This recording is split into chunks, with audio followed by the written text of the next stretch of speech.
And we're going to start recording. Good afternoon, everybody. Welcome to week one, or the conclusion of week one in industrial and organizational psychology. Looks like I'm the only one on right now, and that's okay.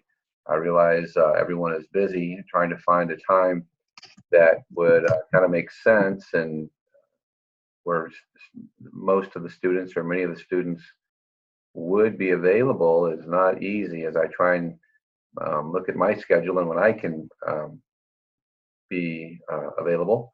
And I'm pretty busy, of course, as you all are. And I try and consider what might work for you. I know Sunday is, for many of us, a day of rest.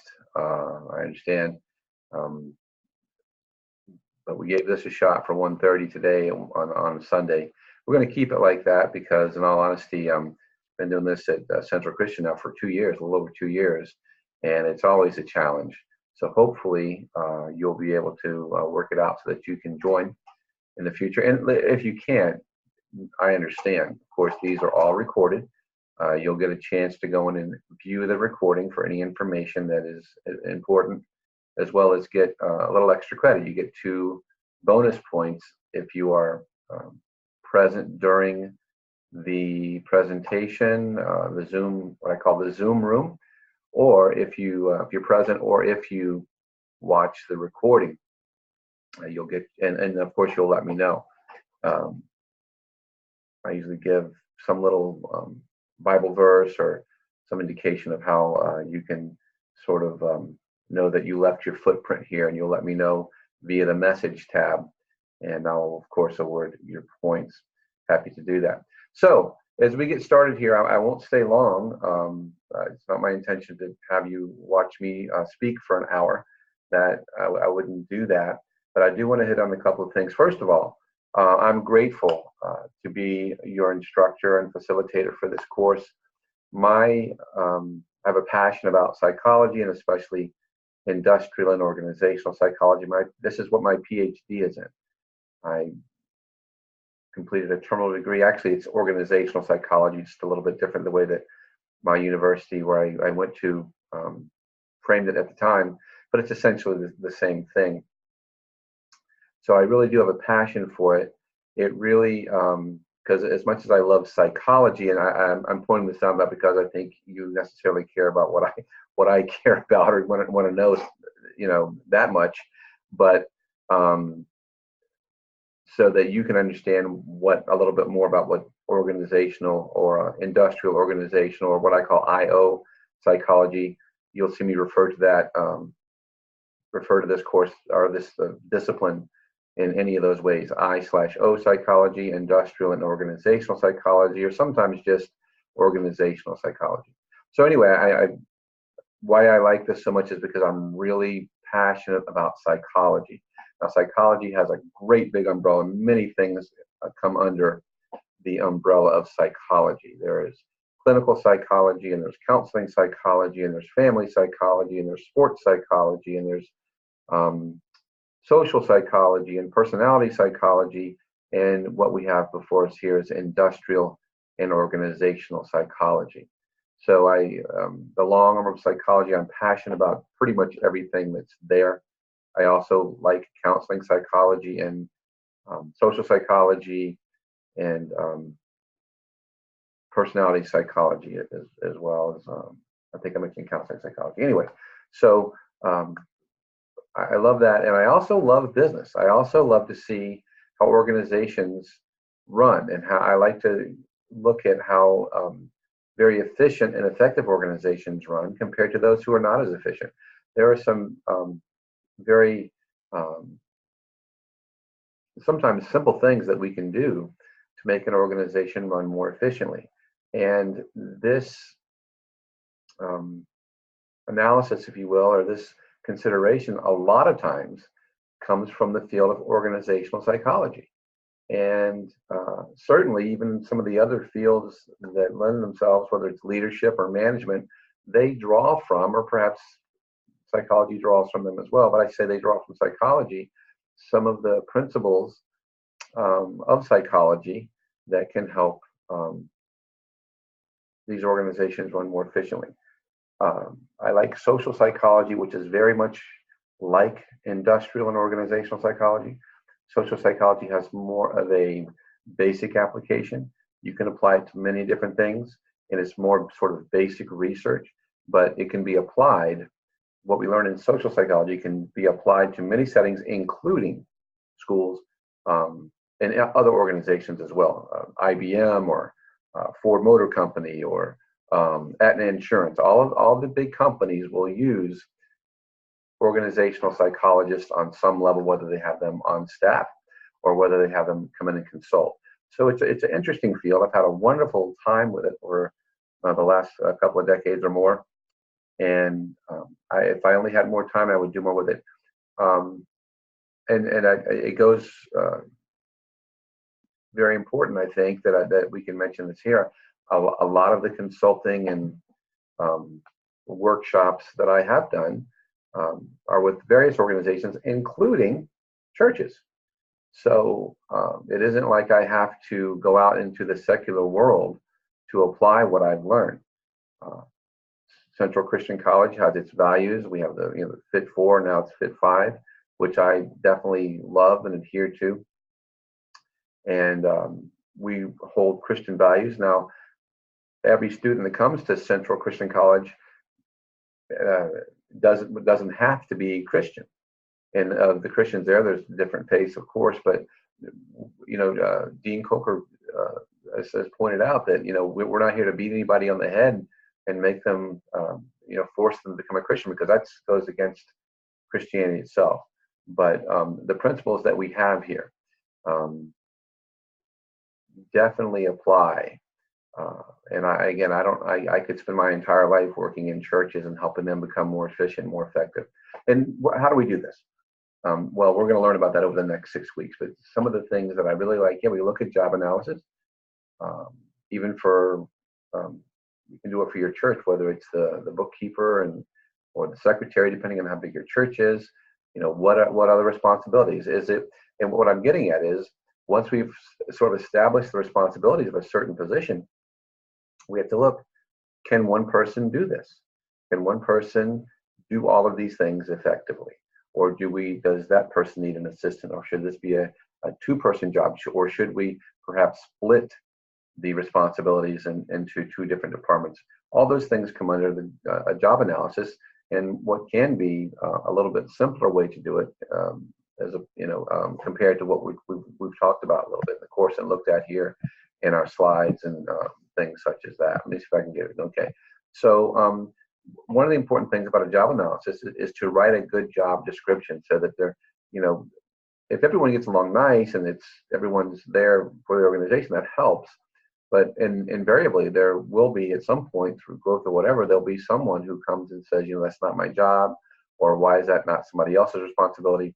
So the more, I don't say concise necessarily, but the more specific the job description can be, helps you when you come across those bumps in the road. It's very important in the beginning when you hire someone, so that they know what they're getting into, they know what the responsibilities are. But when you hit those bumps in the road, either organizationally say, look, things aren't working out here, we've grown, this person's responsibilities are now too much for him or her to handle. Or in the event that somebody just says, I'm not doing it, and they end up not doing their job, you can go back to that job description that they're aware of and say, well, this is exactly your job. And sometimes, unfortunately, we have to, and we're going to talk about that in some of the coming weeks, when we as certain values as Christians even have to terminate someone. Do we terminate them? Do we not terminate them? How do our values come into play there? And there's no sort of right or wrong answer for that. Each case is, while they may be similar, no two cases are exactly alike. And that's a challenge for some of us. And sometimes if you're working for a church or a religious institution, for instance, Central Christian College, they put it right on their name.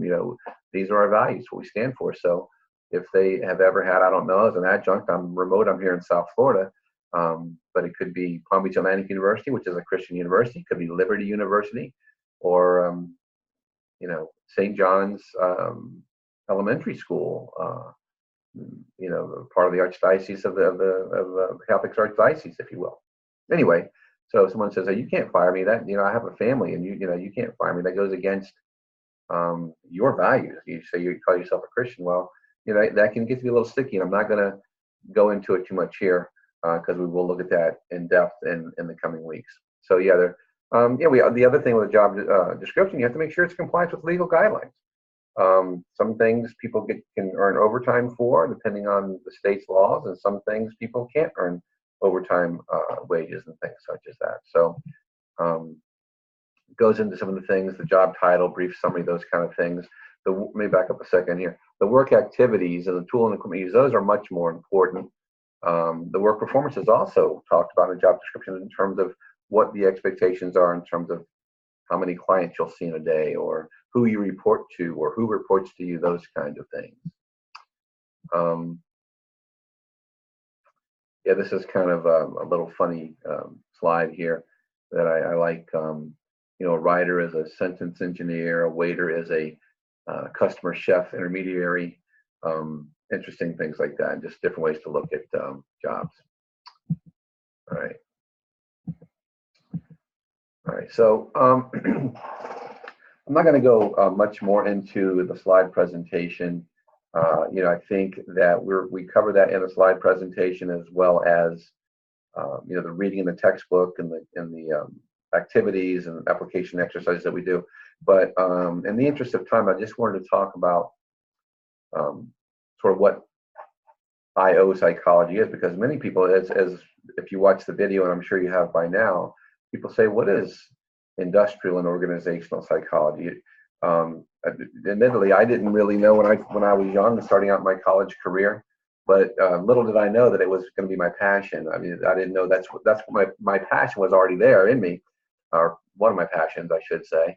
But I didn't know that was the name of it. So the video is very good to explain it. I just wanted, many students. I don't know. No one in this class has said too much about it. But in my many years of teaching and this course and some of the courses, people ask about, what is? I didn't know what it was. And so really, it is. I like the definition that we come up with here. And there's others as well. But I like the idea that it analyzes how an organization affects the employee, or how the organization and operations and things like that, and the people affect associates. Employee may not be even the right term. How it also affects the customers, and how it affects the suppliers and other stakeholders. So it's how the organization has an impact on people, as well as how people have an impact on the organization. If you're able to hire some very competent and very efficient employees that have good mental health and have good attitudes and have a good work ethic, that's certainly going to impact the organization. Likewise, if the organization cares about its people, then that is also going to impact how it's also, I should say, it's going to impact the people that are the stakeholders. That could be, again, employees or associates. It could be suppliers, and it could be the customers. It could be the community as well. When you think about churches or schools or libraries, government agencies, or even companies, for-profit companies, a grocery store. Do they recycle? Do they care for the environment around them? What are their hours of operation? We could look at. I love to look at different organizations for case studies, and you can look at. Let's take, for example, Chick-fil-A. A good organizational IO psychologist can look at Chick-fil-A and determine many things. If you have a Chick-fil-A where you live, and you are a person who likes to go into to restaurants, or what I call fast food restaurants, and I hesitate to call Chick-fil-A a fast food restaurant because they are really a cut above. Now, McDonald's is still number one by a long shot in terms of revenue, profitability, all those things. If you look at that, McDonald's is, it's way above. For many years, Burger King was second, but there's been a lot of fast food restaurants up and come, Pollo Tropical, Chick-fil-A. But when you look at the way that you're treated when you walk into a Chick-fil-A, they get to know your name. The employees are much more polite. The restaurant is much cleaner. Um, the employees, there's sort of a tone with the way they speak to each other. They call you by name. They, yes, sir.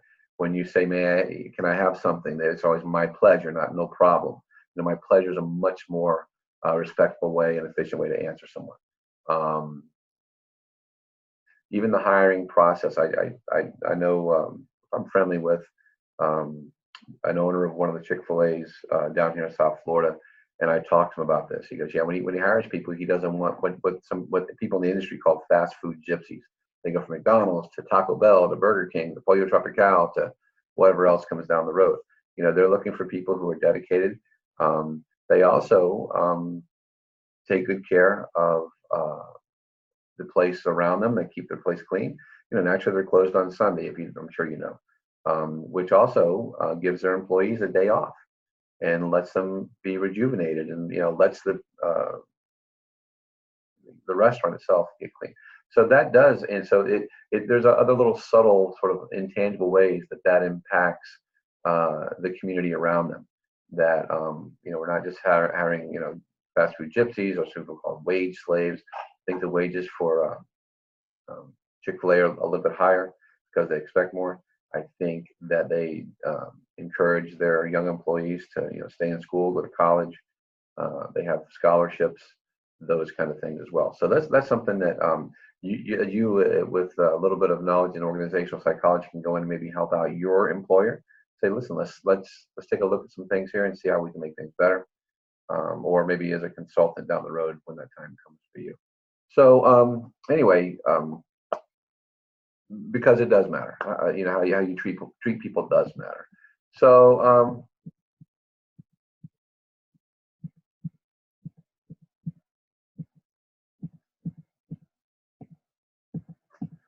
in the way a manager treats an employee too, there's a lot of mismanagement that goes out there, and people aren't treated very well. But there are some really good managers, and if you use the discipline of organizational psychology, you can learn how to give appropriate feedback, how often that should happen. We're going to look at, I think, job annual review here at some point, at least a little bit, if not a lot. And most of the annual reviews aren't effective. Giving informational feedback rather than evaluative feedback.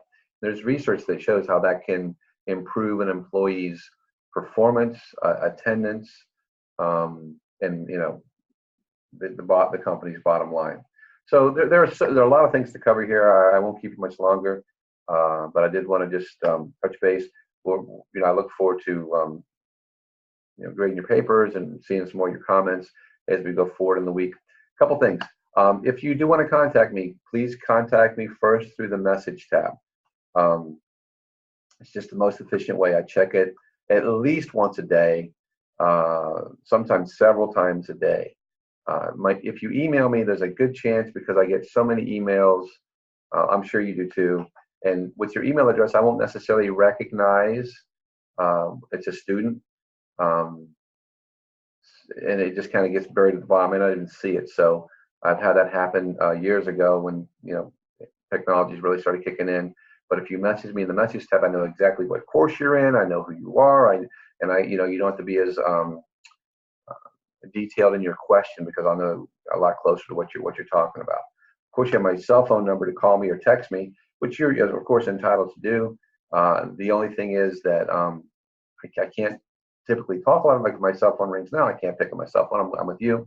Texting is not the most efficient. A lot of times there's too much information to put on a text to answer a question. It takes a lot longer for me to answer a question via text. So anyway, you can do that, but I'm telling you, the most efficient way for you and for me is the message tab. But if you have any questions, don't hesitate. So I look forward to working with you over the next, we got 5 more weeks. We're gonna have a great time, make it fun. If you do have questions, reach out, because this is actually a very fascinating topic that will impact you, even families or organizations. So there's no way that this study does not impact you. So pay close attention. it's the information you learn may help someone, that someone may be you. So keep the faith. God bless each of you, and I will talk to you soon.